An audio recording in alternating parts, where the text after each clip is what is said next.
Okay, so for today we are going to be talking about slope. So hopefully this should sound familiar. But with slope, okay, we're going to be we're going to be learning about finding slope and then plugging it into slope intercept form. So using and finding that slope intercept as well. So first of all, with slope, the biggest thing that we need to recognize is when we have slope, okay, slope is going to be represented by rise over run.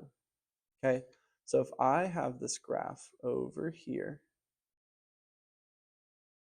all right, then I need to be able to identify my slope by using rise over run. Okay, so let's say our slope is 1 over 2. So our 1, since it's on top, is going to be our rise, and then our 2 is on bottom, so that is going to be our run. So with slope, okay, I'm going to just start at our point 0, 0. So with slope, okay, for the rise, I need to be going up or down, okay? So if it's a negative, I'm going to be focusing on going down if I have a negative slope. Since it's a positive slope, I'm going to be going up. So I'm going to be rising up and going up.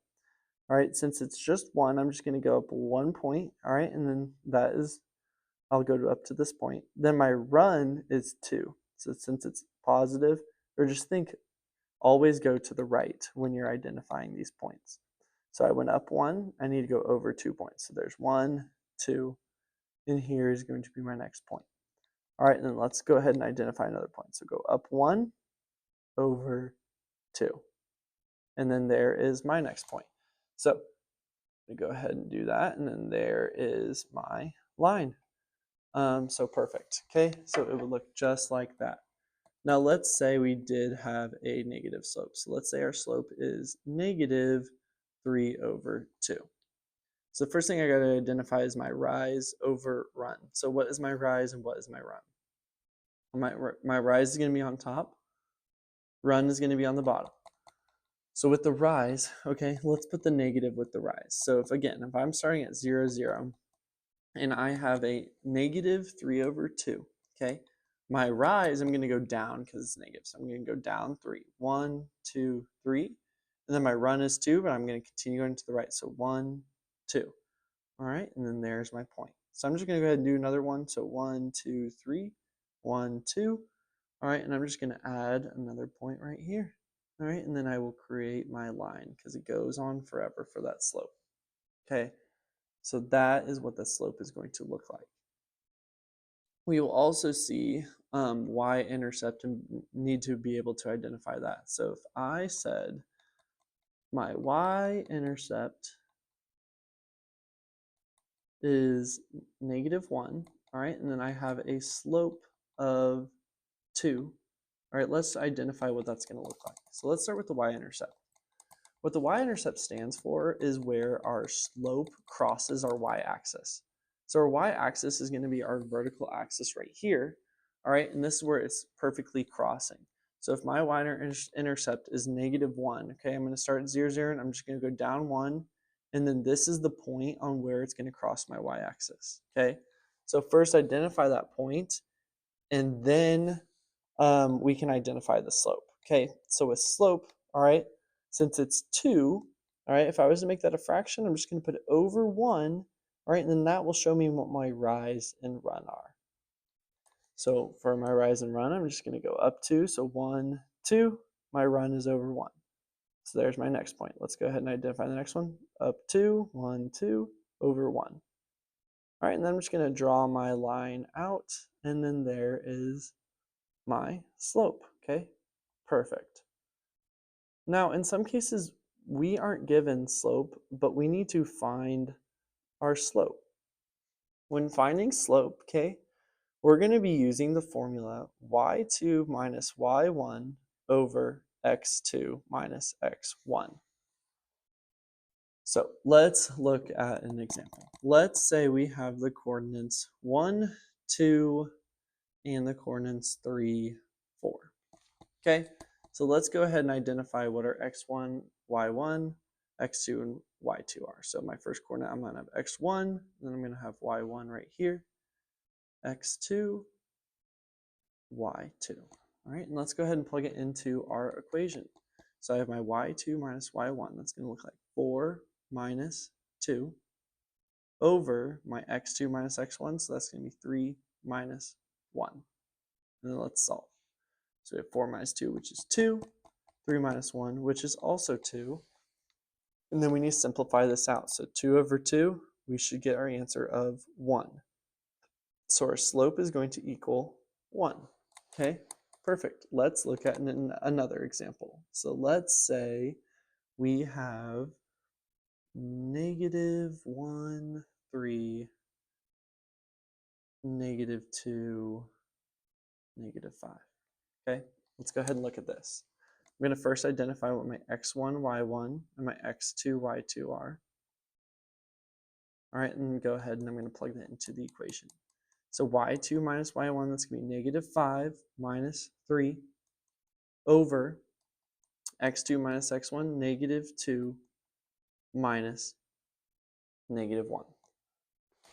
So let's go ahead and solve here. So negative 5 minus 3, all right, we got to identify what that is. And that's going to be negative 8. And then I have negative 1 minus negative 2 minus negative 1. Okay, whenever we have a minus negative number, what do we need to do? We need to make sure we switch the symbol. So it's going to be plus. So negative 2 plus 1 is going to be negative 1. All right, then we need to simplify. So this is going to be a big slope right here. We have negative 8 over negative 1. When we have a negative over a negative, that's going to turn positive. So it's going to turn into positive 8 over 1, which is just 8. So any number over 1 is itself. So that is going to be our slope for this example. Here's one thing that you need to pay attention with slope. All right, let's say we got the slope of 0, 3 when solving. If the 0 is on top, okay, our slope is just going to be 0, okay? So our answer would be 0 if the 0 is on top. If we have a slope that's 2 over 0 and the 0 is on bottom, then our answer would be undefined, okay? So our slope is undefined, all right? It is not 0, it is undefined if there is a 0 on the bottom, all right? And then that would be undefined. That's the biggest thing that you need to pay attention to when you're finding slope. Because if you just put your answer in as 0 over 3, okay, that's going to be wrong. You just put 0. If you put your answer as 2 over 0, that's going to be wrong because it needs to be undefined. Okay, so make sure you're paying attention to that. All right. The slope equation that we are going to learn is going to be slope-intercept form. So slope-intercept form is going to be y equals mx plus b. Okay, so this is slope-intercept form. So with this equation, all right, we need to be able to identify, okay, what those letters mean. So with our y and x, we're going to leave those alone, all right, but our m is going to stand for slope, and our b is going to stand for our y-intercept. Okay, so let's go ahead and look at an example on if we were to plug this in.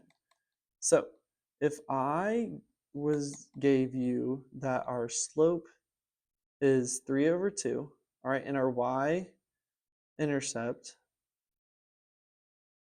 equals 4, okay, we need to plug this into the equation. So we got to pay attention. We got to plug our y-intercept into b and our slope into m. So I'm going to keep my y and x the same. So if I'm to plug this in, I'm going to keep y equals our m, which is 3 over 2, because that's our slope, x, and then it needs to be our b. So since we have a positive y-intercept, I'm going to put plus 4. All right, and then there is my equation. Now, if I had the y-intercept, if it was negative 4, all right, biggest thing that you just have to remember is you have to change that plus to a negative. So then it would be y equals 3 over 2x minus 4. Okay, so those are the main things that you just need to focus on today, all right? And then we're going to go a little bit more in depth on Monday with our lesson over slope intercept. Okay, biggest thing that you just need to pay attention is make sure you finish this assignment that maybe you already started and you just need to finish today. And then next week, just be able to identify that we are going to have our chapter 2 test. So if you are in 5th hour, that is going to be next Thursday, because next Thursday is going to be Navy Day. And if you're in 6th hour, it's going to be next Friday, because that is going to be Green Day. So make sure that you just finish your homework, all right, and then just finish strong this last week before the quarter ends on Friday.